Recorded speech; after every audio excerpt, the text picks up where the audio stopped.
Hello and welcome to the morning news. My name is Dino. And here is the story. Police seized laptops, a memoir from Vegas area home of witness to Tupac Shakur's 1996 killing. Las Vegas, AP, a home that Las Vegas police raided this week in connection with the 1996 drive-by shooting of Tupac Shakur is tied to one of the only surviving witnesses to the crime, a man long known to investigators whose nephew was seen as a suspect shortly after the rapper's killing. Detectives sought items concerning the murder of Tupac Shakur from Dwayne Kefe D. Davis, according to warrant documents obtained Thursday by the Associated Press. Davis, now 60, is a self-described gangster and the uncle of Orlando Baby Lane Anderson, one of Shakur's known rivals. Anderson denied involvement in Shakur's killing and died 2 years later in a shooting in Compton, California. Police reported collecting multiple computers, a cell phone, and hard drive, documentary documents, a Vibe magazine that featured Shakur, purported marijuana, several .40 caliber bullets, 2 tubs containing photographs and a copy of Davis's 2019 tell-all memoir, Compton Street Legend. The Las Vegas Metropolitan Police Department confirmed it served a search warrant Monday in the neighboring city of Henderson. The department hasn't said whether investigators expect to make a first-ever arrest in the slaying of the rapper nearly 27 years ago.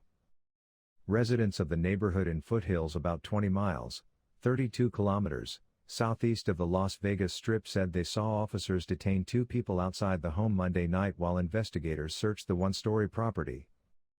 There were cruisers and SWAT vehicles.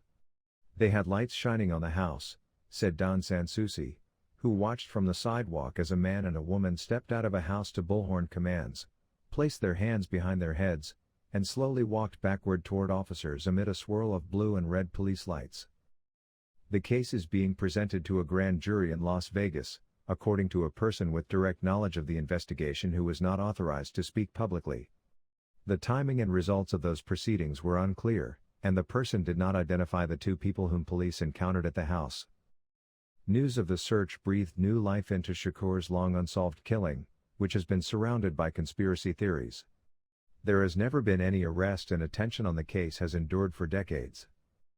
On the night of September 7, 1996, Shakur was riding in a black BMW driven by Death Row Records founder Marion Suge Knight in a convoy of about 10 cars.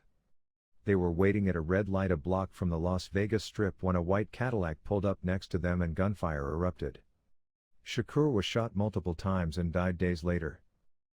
Knight, now 58, was wounded but recovered. He was sentenced in October 2018 to 28 years in prison for running over a man with his pickup truck, killing him, in a Compton burger stand parking lot in January 2015. The Shakur shooting unfolded shortly after a casino brawl earlier in the evening involving Anderson, Shakur, and their associates. There were many witnesses, but the investigation stalled because people refused to cooperate, Las Vegas police said in the past. Brothers killed execution style in St. James, house set on fire. A 16-year-old boy and his 22-year-old brother were killed execution style in Long Bay, St. James, and had their home set on fire last night. The incident is being probed by the Area 1 Major Investigation Division and the Barrett Town Police. The deceased are Neo Samuels, 16, who was a student at St. James High School, and Gregory Forbes, both of Wrong Turn Road in Long Bay. The police report that at about 11:40 p.m., the brothers and 5 other family members were at home when armed men went to the board section of the house occupied by the siblings and kicked the door open.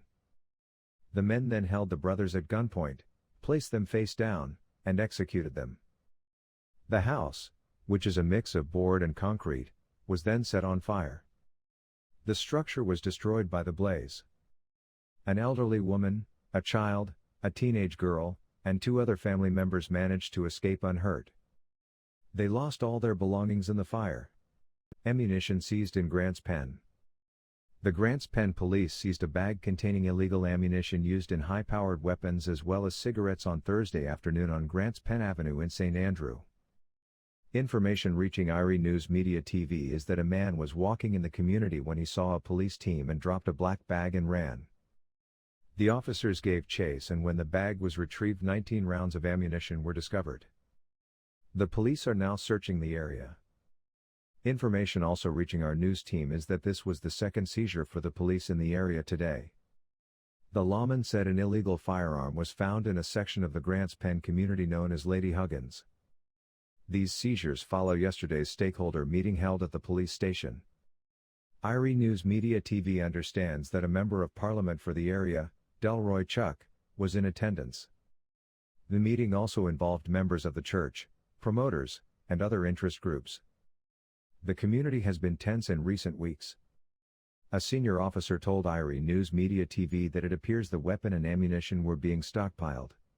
Miami mother tried to hire a hitman to kill her 3-year-old son, police say. Miami, AP, an 18-year-old Miami woman is accused of trying to hire a hitman to kill her 3-year-old son. The woman appeared before a Miami-Dade County judge Wednesday following her arrest on charges of solicitation of murder and unlawful use of a communications device. The woman visited a parody hit-for-hire website, intended to assist law enforcement, in an attempt to have the boy taken away, far away and possibly be killed but ASAP, Miami-Dade police said in a report. It said she was willing to pay $3,000. The woman listed wanting to get something done once and for all as the reason for hiring a hitman, the report said. Police said she provided an address where the boy lives with his grandmother, a recent photo of him, and her phone number when she made contact with the website. A man who runs the website contacted Miami-Dade police and detectives tracked down the woman on Tuesday, using the IP address and phone number provided. The Associated Press is not naming the woman, to protect the child's identity. The child's mother was arrested later Tuesday at her father's house, where she had been staying. The arrest report states that she confessed, but the full statement was redacted when released to news organizations. St. Catherine woman found dead at home with head bashed in. The Spanish Town Police have launched an investigation into the death of 56-year-old Nicola Ogilvy of Whitewater Meadows housing scheme in St. Catherine. Ogilvy, who was an animal groomer, was reportedly found at home by relatives about 10 a.m. Thursday. The police were summoned and they found her in her bedroom with her head bashed in. The police are reportedly seeking one of the woman's relatives with whom she is believed to have had a dispute. St. Catherine woman found dead at home with head bashed in. The Spanish Town Police have launched an investigation into the death of 56-year-old Nicola Ogilvy of Whitewater Meadows housing scheme in St. Catherine. Ogilvy, who was an animal groomer, was reportedly found at home by relatives at about 10 a.m. Thursday. The police were summoned and they found her in her bedroom with her head bashed in. The police are reportedly seeking one of the woman's relatives with whom she is believed to have had a dispute. Downtown Kingston stinks. Wholesalers, retailers, their workers, as well as sidewalk vendors in downtown Kingston Tuesday called for the intervention of Prime Minister Andrew Holness to help pressure authorities to solve the ongoing sewage problem in the city's business district. One frustrated Chinese wholesale operator on West Street was next to tears as she mopped sewage from her store on Tuesday. She said that she has lost a lot of money because sewage would sometimes flood her store and destroy goods. One time is okay, but tomorrow again? It is too much. In December, it makes me lose money. Water, everything was underwater, the Chinese wholesale operator explained. Just as another wholesale operator was making an appeal to the Prime Minister to step in and help solve the problem, a man fell, apparently slipping in sewage that was running on the sidewalk at a section of West Street. See, the man just dropped a. We are tired of this now. Andrew, we need you to come downtown to come take a look or send your entourage. This can't work. As the man dem comes to draw the sewage, by the day Phi end, it starts to run again. I was talking to one of the men who work on the cesspool trucks and he said they can't solve the problem because the entire line needs to change out. Even if they come 10 times a day to draw the sewage, it is the same problem by the time the day ends. It affects me really badly. Business is slow. We have been experiencing this consistently for over a month. The whole entire downtown are flooded out and nobody cares. We downtown don't count, a store operator said. A male wholesale worker claimed that he has witnessed numerous people fall into sewage in the market district. People drop in it and have to go home and bathe and nothing is being done about it, he lamented. A female wholesale worker told the Irie News Media TV that she became ill from the filth that has taken over the streets. Inhaling the sewage made me get sick twice. It gave me bacteria in my stomach. While at work, I can't even get to eat lunch because of the scent. We are poor people, but we don't have to go through these things.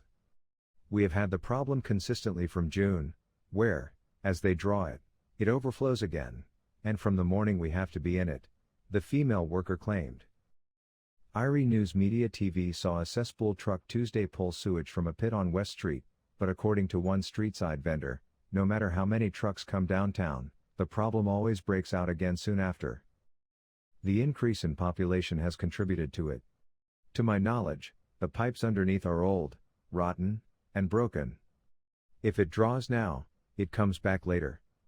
This new good fi people's health. This actually sick people. I am appealing to the bigger man dem, like the Prime Minister, to do something. Last week when the street was dry, the dust licked me in me mouth and it wasn't good. The problem is not limited to this section of downtown. Sewage is everywhere. Go around to Fish Ground and other areas and you'll see. The other day men came with about 3 big cesspool trucks and draw sewage about 10 times, and by the time dem gone, the water started to run again. The place needs to dig up. Every day we are in filth and sometimes the water is red. Bloody water that.